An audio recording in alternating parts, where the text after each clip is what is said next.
So today I have completed three properties of air. What was the first? Air exert pressure. What was the second one? High wind speed accompanied by reduced air pressure. Third one, air expand on heating. So with the help of activities, I have justified those properties of air. Now the fourth properties of air is air occupies space. Just see, air is everywhere. No place without air is there. If any place air is not there and if we are going there, so we can't survive for a long period of time. Now question arises here whether air occupies space or not. So to justify this statement, we have to perform one activity. This activity is very simple and you can also perform at your home. Just see, there are so many empty vessels at your home. So it seems that they are vacant, they are empty. But actually, do you know, inside of those empty vessels, what is there? Air is filled. And when you are trying to fill those vessels with the water, then what is there? Air comes out in the form of bubbles. So what does it indicate? It indicates that in all empty vessels, air has occupied their space. So here I am going to perform two activities.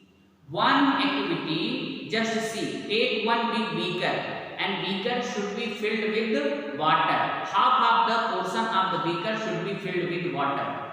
Take another one small beaker and now paper, fold the paper, crumble it into small balls. Okay. Now that paper should be inserted inside the beaker and that small beaker where you have inserted the paper, invert it and try to force it to go inside the beaker which is already filled with the water. So what you will observe that in this case water is not going inside the inverted beaker. And when you take out the paper will not be wet. So what does it indicate? It indicates that the air which is inside the inverted beaker and paper itself does not let the water to go inside the inverted beaker. So what does it indicate? It indicates that in beaker air has occupied the space. Same way, small test tube you take, small test tube or small beaker you take and try to plunge this one into the beaker where water is filled. So when little bit you tilt it, water will go inside the small beaker but air bubbles will come. So what does it indicate? It indicates that air occupies space. That is why when water is going inside the beaker, in the form of small bubbles, air is coming out so that water can be filled in the small conical flask or beaker. So see this activity with the help of extra marks. You can understand this one in better way. Air occupies the space around us. Let's show this with the help of a few activities. For this, we require a sheet of paper, a beaker full of water, an empty beaker and a conical flask with a narrow mouth. Crumple the piece of paper into a ball and place it inside the empty beaker. Invert the beaker with paper and immerse it straight in the beaker filled with water. Take out the beaker from the water.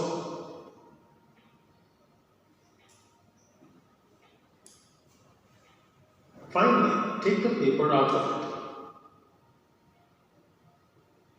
it. Is the paper wet or not? We observe that the paper is still dry.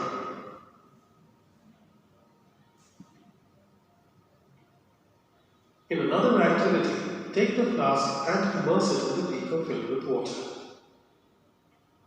Do you see something coming out of the flask while water is entering it? We can see the appearance of bubbles when the flask is immersed inside water.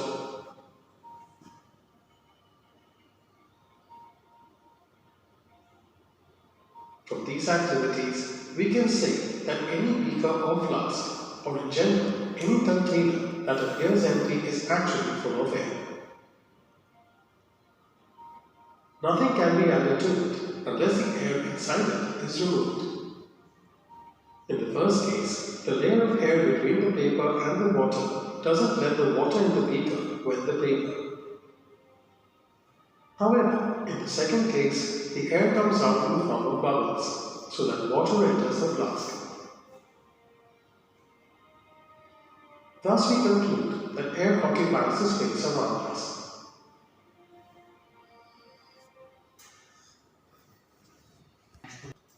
So dear cadets, now this is the time to move on next topic of this chapter. That is one of the most important topic of this chapter, generation of wind currents. Often you might have seen in the nature what is there, sometime air blows with the great speed, and especially in the summer and winter season the direction of the blowing of wind is different, correct or not? So why wind currents are generated? Why do they generate? So we'll explain with the help of some of the activities. But always remember, there are two factors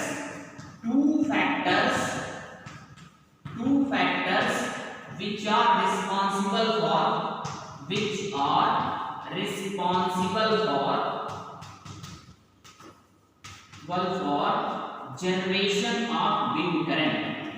generation of wind current.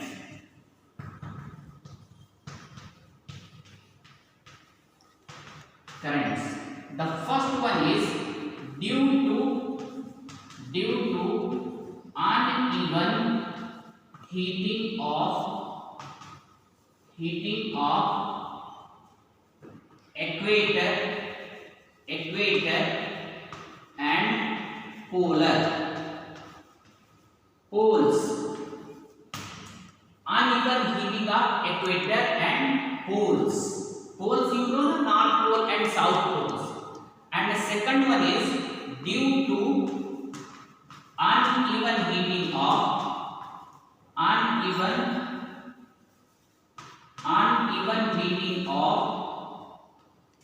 land and water, ocean. So due to uneven heating of equator and poles, and due to uneven heating of land and water, wind currents are generated. Question is how? So just see. What is the first factor here? The first factor is due to uneven heating of equator and poles. Just see here. Second point I am deleting now. Just see. What is the first point here? The first point is due to first point. Here I am writing. Due to uneven heating of equator and poles. Just see. Just as we know, Earth is spherical in shape. So just see here. Suppose this is Earth, okay? And you know this side what is there? North Pole is there. This side South Pole is there. And there is one line which is passing at the center of Earth. This is known as equator. Okay? And see, this area is South Pole, this area is North Pole. Poles. Write down here North Pole, write down here South Pole. South Pole.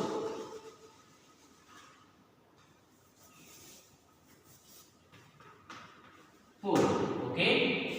So in equator area, what is there?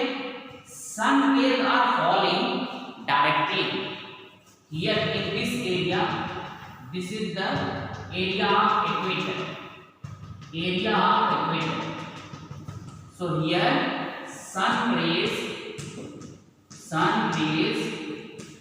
falls directly. Sun rays falls directly. So what would be there?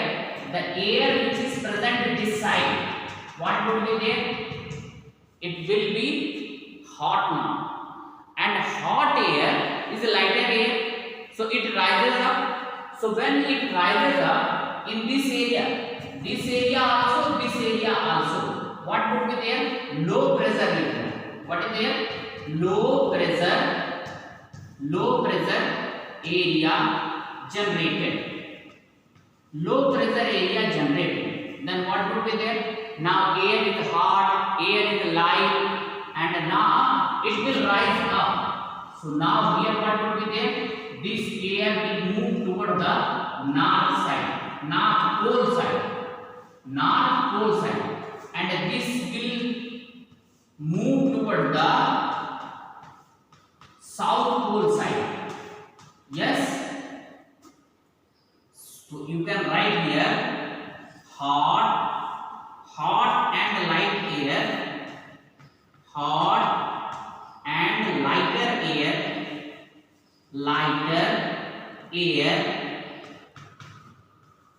moves towards poles. And now what would be there? Here sun rays are not falling directly, this area and this area. Then what would be there? Now this area sun rays are not falling directly. Then what would be there? The air from this area, what is there? It is cool air. What is this one? Cool air. And cool air is heavy. Cool air is heavy. And now this area presses. So this area and this area. What is there? Cool air. Cool air. This side also what is there? Cool air. So cool air is having high pressure. High pressure. This side also what is there? High pressure. High pressure. And you know air always moves from high pressure region to low pressure region. So this will move this side. This will also move this side. Now here also this side, this side, this side, and this side. So in this way, what is there?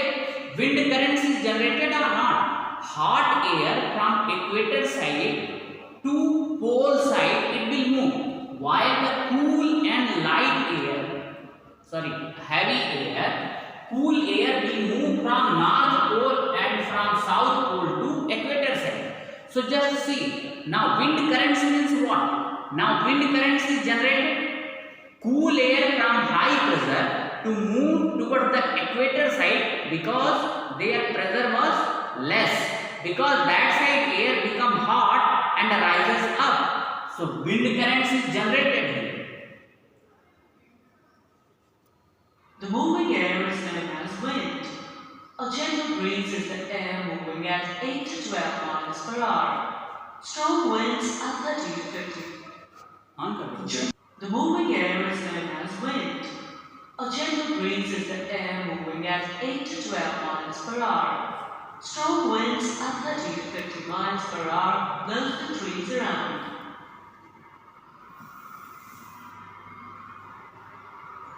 Umbrellas often turn inside out due to strong winds. The man here is struggling against the post due to the strong wind. Hurricanes with wind speed of 74 to 95 miles per hour can have damaging effects. The equator and the poles. The regions which are close to the equator get maximum heat from the sun.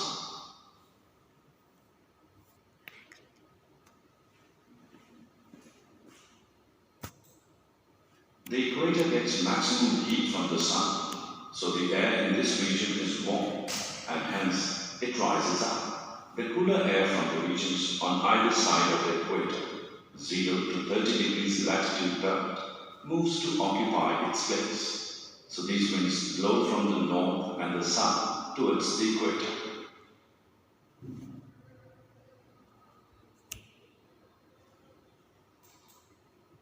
At the poles, the air is colder than the air at latitudes of about 60 degrees. The cold wind from the polar regions rushes to take the place of the warm air that rises from the 60-degree latitudes. Do you know why the winds do not exactly flow in north-south direction? This change in the direction is caused due to the rotation of the earth.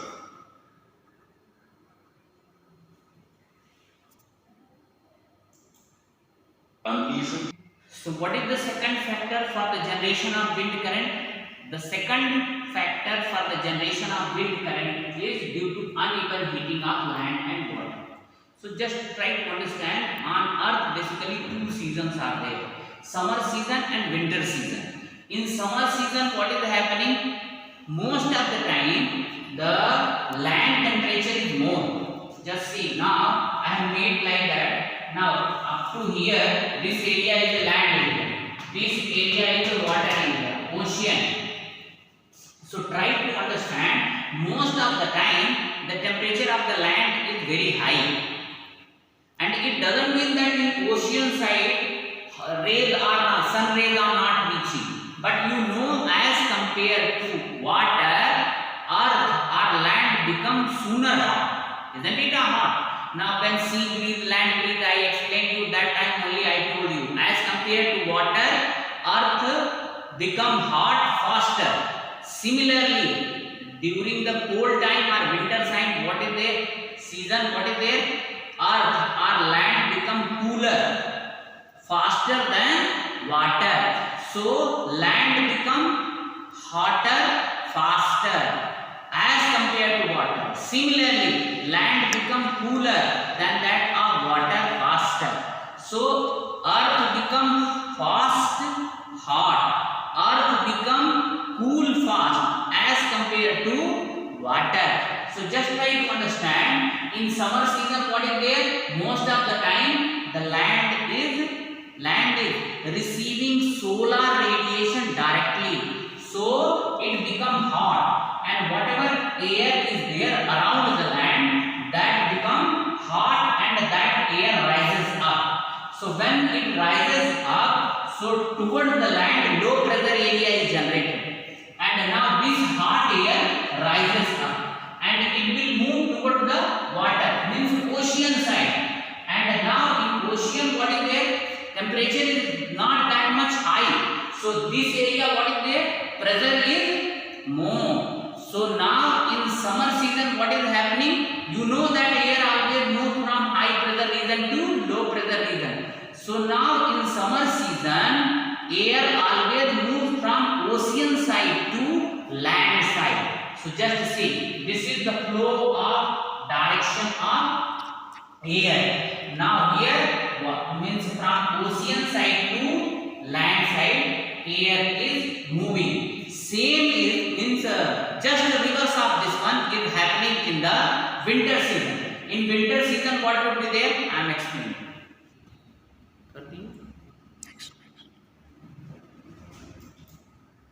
The winds that flow from the oceans to the land and carry water are known as monsoon winds. They bring rain along with them.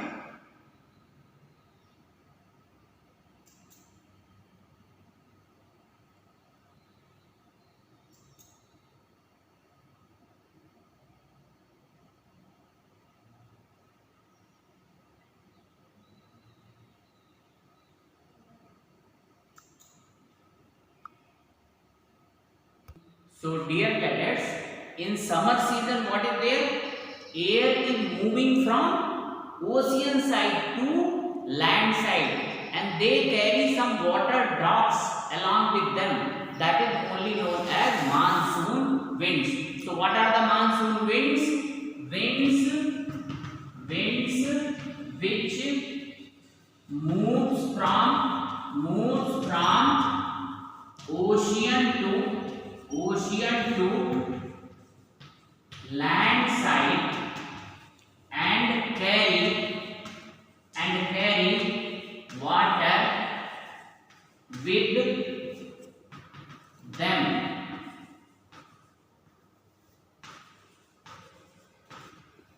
are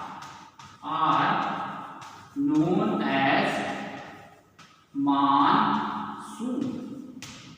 Monsoon winds.